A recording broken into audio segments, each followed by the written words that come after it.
I was a HGV driver before the accident. All my life, that's all I ever wanted to do since leaving school. I always worked away.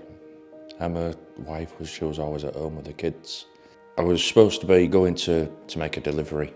I was unloading the wagon full of chipboard.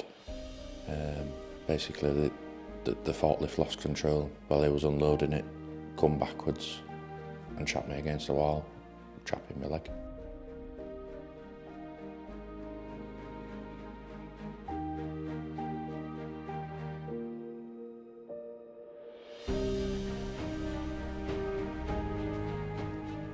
It was hard. It was dark place, really. I had a lot going on. A lot of things had to change. And that's when Erwin Mitchell sort of come on board and said they'll help you and we'll go from there, sort of thing. It was a very tricky case, this one, but we did believe there was a claim and we pursued a claim, interestingly, against the Motor Insurers Bureau because the gentleman driving the forklift truck wasn't insured. Rob's key needs at that point are early intervention, so we instructed a case manager. He had his NHS prosthetic.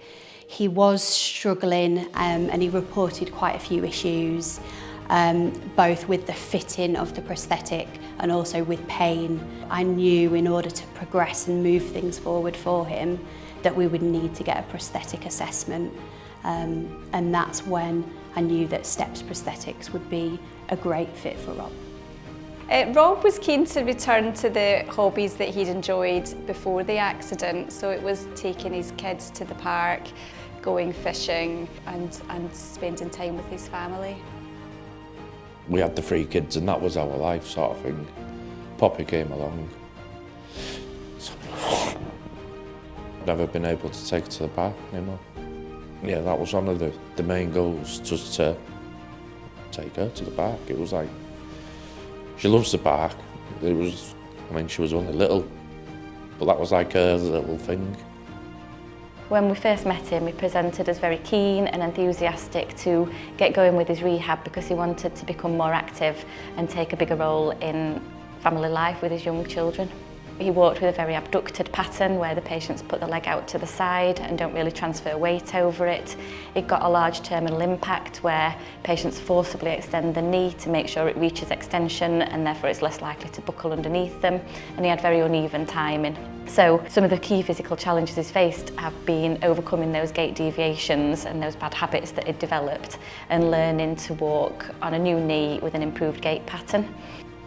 So we provided Rob with a new custom-made socket to provide a much better and more comfortable fit, and we trialled several different knees with Rob before recommending the Genium X4 knee, and Rob actually became one of the first patients in the UK to be fitted with that knee.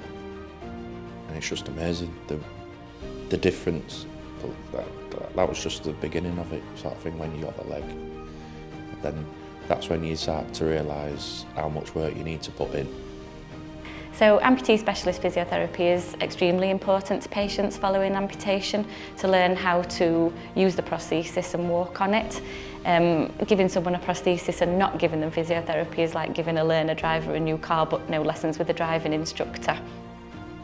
So this prescription has enabled Rob to return to an active lifestyle and to walk securely without the fear of falling. And along with physio, that has improved his gait pattern, his strength and his fitness to be able to walk confidently. So he's now able to take his children to the park, to watch his kids play football, to go fishing and to go into the pool with his kids when he's on holiday. Being an amputee is a lifelong condition and we'll be here to support Rob as long as he needs us. There's life after. It's not over just because you've had an accident and you've lost your leg. Sometimes it can be the making of you.